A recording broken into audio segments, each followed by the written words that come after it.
Hi friends, நம்ம சேனலை புதுசாக பார்க்குறவங்க சேனலை சப்ஸ்கிரைப் பண்ணிட்டு அப்படியே பெல் ஐக்கானையும் கிளிக் பண்ணிடுங்க. இப்போ நம்ம மூவிக்குள்ளே போகலாமா?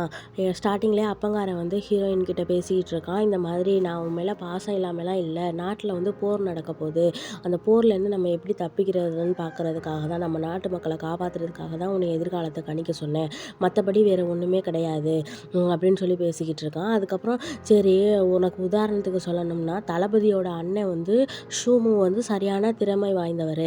அவர் வந்து போர் நடக்கும்போது அவங்களோட பெற்றோர்கள் வந்து அரண்மனையில் தான் விட்டுட்டு போனாங்க. அது ஏன்னு உனக்கு தெரியுமா?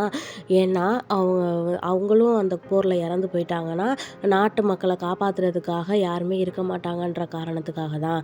இதுதான் உனக்கு உதாரணமாக சொல்கிறேன். ஏன்னா நான் ஒன்று சொல்லிக்கிட்டே இருக்கேன், நீ எதுவும் பேசாமலே இருக்க அப்படின்னு சொல்லிட்டு கேட்குறான். அதுக்கு ஹீரோயின் வந்து நீங்கள் வந்து இனிமேல் ஜூஸ் கொடுத்தீங்கன்னா நான் கண்டிப்பாக அதை குடிக்க மாட்டேன் அப்படின்னு சொல்லிகிட்டு இருப்பா. ஆனால் அப்பங்காரன் சொல்லுவான், இனிமேல் எப்படி அதை குடிப்பேன், இதுதான் உன்னோட கடைசி வாய்ப்புன்னு தான் எனக்கு தெரிஞ்சு போயிருச்சு, அதுக்கப்புறமும் எப்படி நான் உன்னைய வந்து நீ சாகணும்னு நினச்சி உனக்கு நான் கொடுப்பேன், நீ அதை பற்றியெல்லாம் எதுவும் கவலைப்பட வேண்டாம், இனிமேல் நான் உனக்கு அந்த ஜூஸை கொடுக்க மாட்டேன் அப்படின்னு சொல்லிட்டு அப்பங்காரன் சொல்லிடுவான். அதுக்கு ஹீரோயினும் சரி ஷூமு எப்படி இறந்தாரு அப்படின்னு சொல்லி கேட்பா.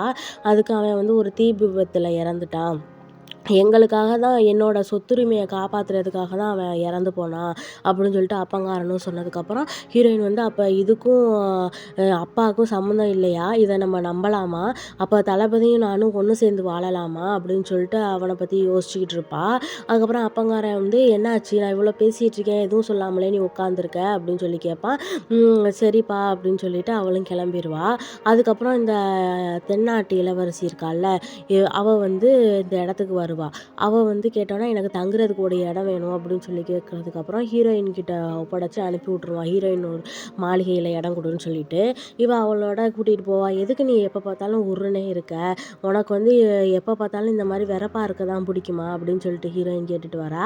அதுக்கு நீ தேவையில்லாமல் பேசாமல் வரியா, உனக்கு இந்த இடத்த விட்டு வெளியே போகணும், அதுக்கு நான் உதவி பண்ணுறேன், ஆனால் நீ வந்து அது வரைக்கும் என்னோட விஷயத்தில் தலையிடவே கூடாது, நான் சொல்கிறத மட்டும் கேளு, உன்னைய வந்து உன்னோட கட்டுப்பாட்டில் தான் என்னை விட்டுருக்காங்க, ஆனால் நீ அத்துமீறி எதுவுமே என்கிட்ட பேசக்கூடாது அப்படின்னு சொல்லிட்டு இவ ரொம்ப ரூடாகவே நடந்துக்கிறா. அப்புறம் ஹீரோயின் கேட்பா, அப்போ நீ எப்பயுமே இப்படி தானா, எதுக்கு எப்போ பார்த்தாலும் சுட சுடன்னு விழுகிற, நான் வந்து வெளியில் போகணும் தான், எனக்கு இங்கே இருக்க செட் ஆகலை, அதனால நான் வெளியில் போகணும்னு நினைக்கிறேன், அதுக்காகலாம் நீ என்னை அட்வான்டேஜ் எடுத்துகிட்டு இது பண்ண முயற்சி பண்ணாத அப்படின்னு சொல்லி பேசிகிட்டு இருப்பா. அதுக்கப்புறம் ஹீரோ வந்து அவன் கொடுத்த மருந்தை டெஸ்ட் பண்ண சொல்லியிருப்பான்ல, அப்போ அவன் ஃப்ரெண்டுக்காரன் சொல்கிறான், இதில் எந்த ஒரு விஷமும் கிடையாது, இது வந்து நான் பகல் நேரத்தில் தூங்குறதுக்கான மருந்து தான் அப்படின்னு சொல்லிட்டு கொடுப்பான். ஹீரோவும் அதை வந்து பார்த்துட்டு, ஓ அப்படியா, அப்போ சரி அப்படின்னு சொல்லிட்டு அந்த இளவரசி வந்து எதுக்கு இங்கே வந்திருக்கா அப்படின்னு சொல்லிட்டு கேட்டுக்கிட்டு இருப்பான். அது என்ன காரணம்னு எனக்கும் தெரியலை அப்படின்னு சொல்லிட்டு இந்த வைத்தியரை பார்க்குறதுக்காக ஹீரோ போவான். அங்கே நீங்கள் இங்கே வருவீங்கன்னு நான் எதிர்பார்க்கல அப்படின்னு சொல்லிட்டு அந்த வைத்தியரும் சொல்லுவான். நீங்கள் கொடுத்த மருந்து ரொம்பவே நல்லா வேலை செஞ்சிச்சு இளவரசிக்கு, நீங்கள் அதே மாதிரி இன்னொரு மருந்து கொடுத்தீங்கன்னா ரொம்ப நல்லாயிருக்கும் அப்படின்னு சொல்லிட்டு ஹீரோ வந்து கேட்குறான். அதுக்கு ஓ தாராளமாக தரேனே அப்படின்னு சொல்லி கேட்பான். அப்புறம் சரி, உங்களோட ஆசிரியர் வந்து வாழ்வித்தையில் தானே சிறந்தவர், நீங்கள் எதுக்கு இந்த மருத்துவத்தை கற்றுக்கிட்டீங்க அப்படின்னு சொல்லி கேட்பான். இதை கற்றுக்கிறது ஒன்றும் சாதாரண விஷயம் கிடையாது, இது கற்றுக்கிறதுல வந்து ரொம்ப பெரிய விஷயம் இருக்குது, ஆனாலும் நான் அதனால தான் இதை நான் ரொம்ப விரும்பி கற்றுட்ருக்கேன், இதை பற்றி உங்களுக்கு சொன்னாலும் புரியாது அப்படின்னு சொல்லிக்கிட்டு இருப்பான். அதுக்கு ஹீரோ சரி நீங்கள் அந்த மருந்தை மட்டும் எனக்கு தரீங்களா அப்படின்னு சொல்லி கேட்பான்.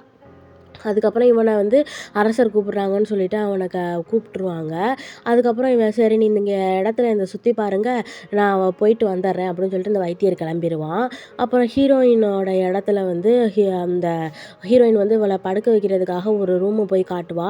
அந்த ரூமில் வந்து பெட்டு வந்து ரொம்ப சாஃப்டாக இருக்குது, எனக்கு ரஃபாக உள்ளது தான் வேணும் அப்படின்னு சொல்லிட்டு ஹீரோயினோட ரூமுக்கு பார்க்க போகணுன்னு அங்கே கிளம்பிடுவா. ஹீரோயின் இங்கே தனியாக உட்காந்து யோசிச்சுக்கிட்டு இருக்கா. ஒருவேளை அப்பா சொல்கிறது உண்மையாக இருந்துச்சுன்னா ஹீரோவும் நம்மளும் ஒன்றா வாழலாமா, நாங்கள் வாழ்கிறதுல எந்த ஒரு தடையும் இருக்காதா, ஆனால் ஒருவேளை அந்த கதையோட முடிவு மாதிரி மாறிடுச்சுன்னா என்ன பண்ணுறதுன்னு யோசிச்சுக்கிட்டு இருப்பா. அப்போ அந்த தென்னாட்டு இளவரசி வந்து உள்ளர வந்துட்டு அவளோட மெத்தையில் போய் படுத்துருவா. செருப்பை கூட கலட்ட மாட்டா. ஹீரோயினுக்கு வந்து சரியான டென்ஷன் ஆயிரு. ஏன் நீ அங்கே போடி போடி, எதுக்கு நீங்கள் படுத்துருக்க அப்படின்னு சொல்லுவா. அப்புறம் அவளோட ஃப்ரெண்டுக்காரி தான் கூட்டிகிட்டு போயிட்டு வாங்க இளவரசி போவோம் அப்படின்னு சொல்லுவா. அவள் பாரு, அவளை ஸ்லிப்பர்ஸை கூட கலட்டாமல் அப்படியே படுத்துருக்கா. நீ இப்படி பண்ணால் நான் என்ன தான் பண்ணுறது, எதுக்கு தான் இப்போ இப்படி பண்ணுறானே தெரிலன்னு சொல்லிட்டு இருப்பான். அப்புறம் தம்பிக்காரன் வந்து அக்கா உனக்கு ஒன்றும் பிரச்சனை இல்லையே, ஏதோ அப்பா அடிச்சாரா திட்டுனாரா, உனக்கு உடம்புல எதுவும் காயம் பட்டிருக்கா அப்படின்னு சொல்லிட்டு அவன் ரொம்ப விசாரிச்சுக்கிட்டு இருக்கான். அப்போ ஹீரோயின் சொல்றா, "டேய் அதெல்லாம் ஒன்றும் இல்லைடா, அப்பா இனிமேல் எனக்கு மருந்து கொடுக்க மாட்டேன்னு சொல்லிட்டாரு" அப்படின்னு சொல்லுவான். ஒரு அப்பா என்னது மருந்து கொடுக்க மாட்டேன்னு சொல்லிட்டாரா அப்படின்னு சொல்லிட்டு இருக்கையிலேயே அந்த இளவரசியும் உள்ளார வந்துருவா. வந்தோடனே உன்னை நான் இந்த இடத்த விட்டு தானே போக சொன்னேன், இன்னமும் இங்கேருந்து போகாமல் என்ன பண்ணுற, நீ பேசுனது எல்லாத்தையும் கேட்டுட்டேன், நான் வெளியில் போகலாம் வா அப்படின்னு சொல்லி கூப்பிடுவா. நான்லாம் வரலையே அப்படின்னு சொல்லுவா. உனக்கு வெளியில் போனா தானே அப்படின்னு சொல்லிட்டு அவன் தம்பிக்காரன் கேட்குறான், எதுக்குக்கா அவள் இப்படி நடந்துக்கிறா அப்படின்னு சொல்லி கேட்டுக்கிட்டு இருப்பான். அவள் பொறுப்பை வந்து என்கிட்ட ஒப்படைச்சிட்டாடா தம்பி அப்படின்னு சொல்லிட்டு இருப்பா. அப்புறம் ஹீரோ வந்து அவனோட ஃப்ரெண்டை கூட்டிகிட்டு இந்த மாதிரி ஹீரோயின் வந்து அந்த இளவரசியை கூட்டிகிட்டு வெளியில் போயிருக்காங்க அப்படின்னு சொல்லிட்டு சொல்லுவான். அதோட ஹீரோவும் அந்த இடத்துக்கு கிளம்புவான். அப்புறம் ஹீரோயினும் அவளோட அந்த இளவரசியும் வெளியில் சுற்றி பார்த்துக்கிட்டு இருப்பாங்க. அப்போ வந்து ஒரு மிட்டாயை பார்த்துட்டு இதுதான் எங்கள் நாட்டோட சிறந்த மிட்டாயின்னு சொல்லிட்டு அந்த மிட்டாயை வாங்க சொல்லுவாள். அப்போ அவங்க ஊரை காசை கொடுப்பா. ஆனால் அது இரும்பை கொடுத்துட்டு இதெல்லாம் இந்த காசு இல்லாதம்மா அப்படின்னு சொல்லிடுவாங்க. அவங்க காசு வந்து இரும்பால் தான் செஞ்சுருப்பானுங்க போல இருக்குது. இவங்க ஊர் காசு தங்கமாக இருக்கும் போல இருக்குது. அதனால் அவங்க ஒத்துக்க மாட்டானுங்க.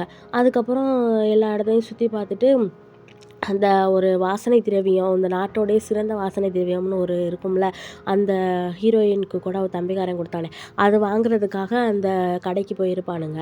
அங்கே போய் பார்த்து ஒவ்வொரு இதாக செலக்ட் பண்ணிக்கிட்டு இருப்பானுங்க. அப்போ செலக்ட் பண்ணிகிட்டு இருக்கும்போது இதுதான் ரொம்ப திறமை வாய்ந்தது, இதை நீ பயன்படுத்தினீன்னா உனக்கு தான் ரொம்ப வாசனை திரவியமாக இருக்கும், உன்னோட முடி ரொம்ப அழகாக வளரும் அப்படின்னு சொல்லிட்டு ஹீரோயின் வந்து எல்லா இடத்தையும் சுற்றி காமிச்சிக்கிட்டு இருப்பா. அவள் என்ன பிளானில் வந்திருக்கானே தெரியலை. இவ கூட ஜாலியாகவும் பேசுகிறா. அதுக்கப்புறம் அந்த மாதிரி திட்டம் போடணும்னு பேசிகிட்டு இருக்கா. இங்கே ஹீரோயின் வந்து அவன் தம்பிக்கிட்ட இதுக்கு எப்படி இந்த பேர் வந்துச்சுன்னு சொல்லி கேட்டுக்கிட்டு இருப்பா. அப்போ ஹீரோ வந்து அந்த இடத்துக்கு வந்துட்டு அவங்க எதுக்கு இந்த இடத்துக்கு வந்திருக்காங்கன்னு சொல்லி எட்டி பார்த்துக்கிட்டு இருப்பான். அப்போ தான் தம்பிக்காரன் சொல்லுவான், இந்த மாதிரி 2 காதலர்கள் இருந்தாங்க, அவங்களோட காதலிக்கு வந்து முடி வந்து வளராமல் இருந்துச்சு. அப்போ வந்து அந்த காதலர் வந்து இந்த முடியை இந்த இந்த மருந்தை கொடுத்ததுக்கப்புறம் அவங்களுக்கு நல்லா நீளமாக கருமையாக முடி வளர்ந்துருச்சு.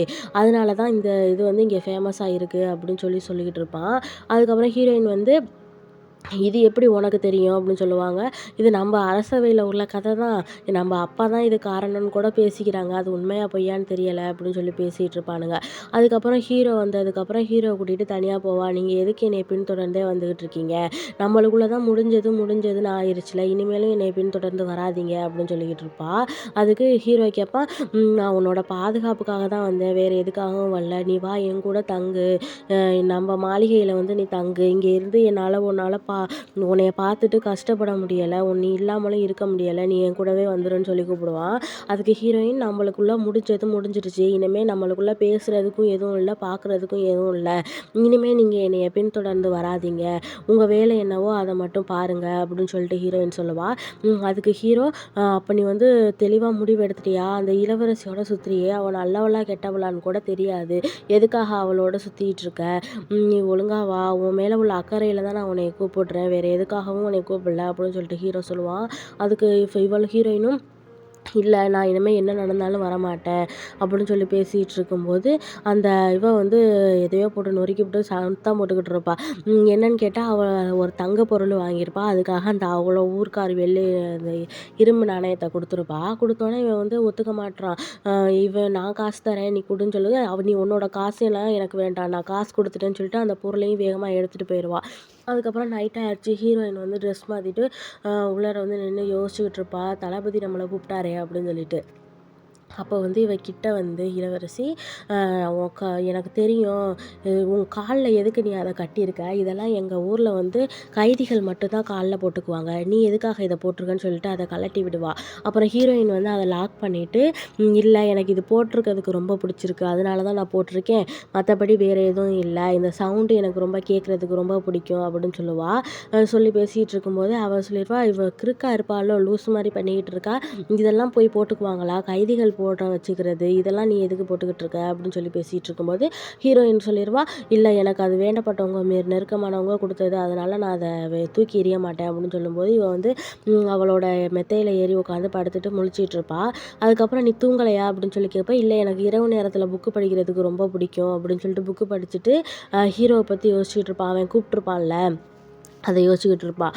இங்கே ஹீரோவும் அதையே நினச்சி நைட்டெல்லாம் தூங்காமலே முழிச்சுக்கிட்டு இருக்கான். அதுக்கப்புறம் விடிஞ்சதுக்கப்புறம் ஹீரோயின் வந்து லேசாக முழிக்கிறா. முழிச்சதுக்கப்புறம் இவள் இன்னும் எந்திரிக்கலையா அப்படின்னு சொல்லிட்டு அவளை கிட்ட போய், இளவரசி எந்திரிங்கன்னு சொல்லி கேட்பா. ஆனால் அவள் எந்திரிக்கிற மாதிரி தெரிலன்னு சொன்னோன்னா அவளோட மெத்தையில் போய் அவள் படுத்து தூங்க ஆரம்பிச்சிருவா. அதுக்கப்புறம் இவள் என்ன நினச்சான்னு தெரியல, அவளோட பொருள் எல்லாத்தையும் எட்டி பார்த்துக்கிட்டு இருப்பா. அப்புறம் ஹீரோ வந்து தூதர் வந்து இந்த வரிசையா எல்லாரும் அவசர அவசரமா ஓடுவாங்க. என்னன்னு கேட்டுக்கிட்டு இருக்கான். இந்த மாரி நானா வந்து ஆட்கள தேர்ந்தெடுக்குறாங்க அப்படின்னு சொல்லிட்டு ஓடுவானுங்க. ஆட்கள என்னைய விட்டுட்டு அவ எப்படி தேர்ந்தெடுக்கலான்னு சொல்லிட்டு இவனு பின்னாடியே ஓடியாடுறான். இங்க பார்த்தா இவ வந்து எல்லாரையும் பயிற்சி எடுக்கிறதுக்காக அவனுக்கு ஒரு அசிஸ்டன்ட் தேவைப்படுறான். அதுக்காக தான் ஆட்கள தேர்ந்தெடுக்க போறேன். யார் என் கூட 10 போட்டியில ஜெயிக்கிறீங்களோ அவங்க தான் எனக்கு வந்து சிறந்த அசிஸ்டன்ட்டா இருப்பாங்க. நான் அவங்கள மட்டும் தான் தேர்வு செய்வேன் அப்படின்னு சொல்லி பேசிட்டு இருப்பான். அவன் திடீர்னு உள்ளார புகுந்து நீ என்ன பேசிட்டு இருக்க? உனக்காக தான் நான் இருக்கனே. என்னைய உனக்கு ரொம்ப பிடிக்கும்னு எனக்கு தெரியும். இருந்தாலும் நீ எதுக்கு இன்னொரு ஆள தேர்ந்தெடுக்கணும்னு நினைக்கிற? நீ அப்படின்னு சொல்லிட்டு கிறுக்கு மாரி அவனே பேசிட்டு எல்லாரும் ஒண்ணா சேர்ந்து வாங்கடா. உங்க எல்லாருக்கும் நான் ஒரே ஆளே போதும்டா அப்படின்னு சொல்லிட்டு அவங்கள சண்டைக்கு கூப்பிடுவான். அப்போ லூசாடா நீ என்னடா பேசிக்கிட்டு இருக்க அப்படின்னு சொல்லிட்டு இவ கேட்பா. அதுக்கு அவன் சொல்லுவான், இல்லை நான் வந்து உன்னை காதலிக்கிறேன், நீயும் என்னை காதலிக்கிறேன்னு எனக்கு தெரியும். அதை உனக்கு வந்து வெளியில் சொல்ல வந்து கூச்சமாக இருக்கும்னு கூட எனக்கு தெரியும். நீ எதை பற்றியும் நீ கவலைப்படாத. உங்கள் அப்பா கிட்ட நான் பேசுகிறேன். அவர் கால் கையை பிடிச்சாலாச்சும் நான் பேசுகிறேன் அப்படின்னு சொல்லிவிட்டு அவங்களோட சண்டை போட கிளம்பிட்டான். சண்டை போட்டு எல்லாரையும் அடித்து துவம்சம் பண்ணிவிட்டான். ஹீரோயின் வந்து லூசு பயலே ஏன்டா இப்படி பண்ணுற? என்னோட ஸ்டூடெண்ட்ஸ் எல்லாம் இப்படி அடித்து ஏன்டா இப்படி காயப்படுத்திக்கிட்டு இருக்க அப்படின்னு சொல்லி திட்டுவா. என்னது ஸ்டூடெண்ட்ஸா? அப்போ நீ உனக்கான ஆளை தேர்ந்தெடுக்கிறேன்னு நான் நினச்சேன். உனக்கான ஆளை நீ தேர்ந்தெடுக்கலையா அப்படின்னு சொல்லி கேட்பா. லூசாடா நீ, எனக்கு ஒரு அசிஸ்டன்ட் தேவைப்பட்டான், அதுக்காக தான் இந்த மாதிரி தேர்ந்தெடுக்கணும்னு சொன்னேன் அப்படின்னு சொல்லுவோம்.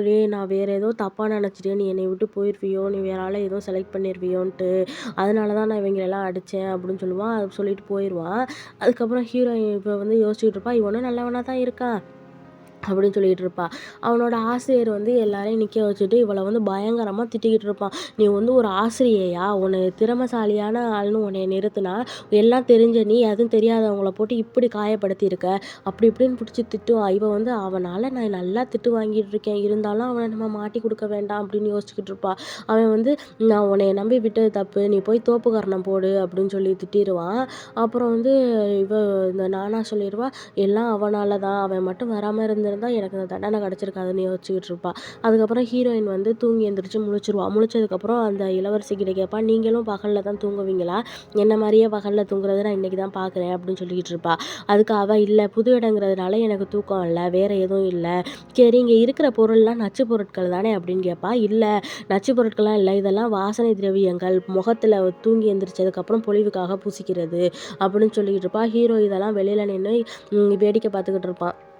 அவன் அந்த தூதர் பையன் கேட்பான், இதெல்லாம் எதுக்கு பார்த்துக்கிட்டு இருக்கீங்க? ஹீரோயின்காகவா? ஆமான்னு சொல்லிட்டு ஹீரோ பார்த்துக்கிட்டு இருப்பான். அப்புறம் இவ கேட்பா, இதெல்லாம் முகத்தில் பூசுறதா? இதுக்கு முன்னாடி நான் பண்ணதே இல்லை, எங்கள் ஏரியாலலாம் அப்படி கிடைக்காது அப்படின்னு சொல்லுவா. அப்புறம் ஹீரோயின், வா நானே பண்ணி விட்றேன்னு சொல்லிட்டு பிருவத்துக்கு அழகெல்லாம் பண்ணி விட்டுக்கிட்டு இருப்பா. அழகாக இருக்கே, எனக்கு இன்னும் கொஞ்சம் பண்ணி விடுன்னு சொல்லிட்டு இன்னும் கொஞ்சம் பண்ணி விட்டுக்கிட்டு இருப்பா. அப்புறம் அந்த ஹீரோயின் சொல்லுவா, இதெல்லாம் பயன்படுத்தினா முகங்கள் ரொம்ப பொலிவாக இருக்கும் அப்படின்னு பேசிகிட்டு இருப்பா. ஹீரோ வந்து வெளியில் நின்றுட்டு, இந்த பொண்ணுங்க இதை சீக்கிரம் முடிக்கவே மாட்டாங்க போலையே அப்படின்னு சொல்லிட்டு வேடிக்கை பார்த்துக்கிட்டு இருப்பான். ஹீரோ அங்கேருந்து வேடிக்கை பார்க்குறத வந்து இந்த தென்னாட்டு இளவரசி வேடிக்கை பார்த்துட்டு டக்குன்னு ஹீரோ மேலே கத்தியை நீட்டிடுவா. அப்புறம் ஹீரோயின் வந்து இடையிலையே அவரை எதுவும் பண்ணிவிடாத, அவர் வந்து என்னோடன்னு சொல்ல ஆரம்பிப்பா. அதுக்கப்புறம் தான் யோசிப்பா, நம்ம எதையும் தெரியாமல் அவர் மனசில் ஆசையை வளர்க்கக்கூடாது, அவர் என்னோட காவலாளி தான் அப்படின்னு சொல்லிட்டு பேசிகிட்டு இருப்பா. அதுக்கப்புறம் ஹீரோ வந்து ஹீரோயின் கிட்ட கேட்பான், அவளால் உனக்கு எதுவும் தொந்தரவு இருக்கா? அவள் எதுவும் உன்னை டிஸ்டர்ப் பண்ணாளா அப்படின்னு கேட்டுக்கிட்டு இருப்பான். அதுக்கு இல்லை, அவங்க என் கூட ஃப்ரெண்ட் ஆகிட்டாங்க, இப்போ பரவாயில்ல, 2 பேருமே நல்லா தான் பேசுகிறோம் அப்படின்னு சொல்லிக்கிட்டு இருப்பா. அதுக்கு ஹீரோ சொல்லுவான், நீ எதையும் நம்பாத, அவள் வந்து எந்த காரியமாக இங்கே வந்திருக்கானே நம்மளுக்கு தெரியாது, அதனால கண்மூடித்தனமாக அவரை நம்பிட்டு ஏமாந்துடாத அப்படின்னு சொல்லுவாள். அதுக்கு ஹீரோயின், எனக்கு தெரியும், நீங்கள் இனிமேல் இந்த இடத்துக்கு வராதீங்க, நம்ம 2 பேருக்குள்ளே தான் எல்லாம், எதுவும் இல்லைன்னு சொல்லி முடிவு எடுத்தாச்சுல, இனிமேல் நீங்கள் இங்கே வந்தீங்கன்னா அது நம்மளுக்கு தான் கஷ்டமாக இருக்கும், அதனால உங்கள் வேலை எதுவோ அதை மட்டும் இனிமேல் பாருங்கள் அப்படின்னு சொல்லிட்டு ஹீரோயின் சொல்லிடுவா. ஹீரோவும் ரொம்ப மனசு உடைஞ்சு, நீ தெளிவாக தான் பேசுகிறியா, தெரிஞ்சது தான் பேசுகிறியான்னு கேட்பான். அப்போ ரொம்ப சந்தோஷம் அப்படின்னு சொல்கிறதோட இந்த எபிசோட் முடியுது.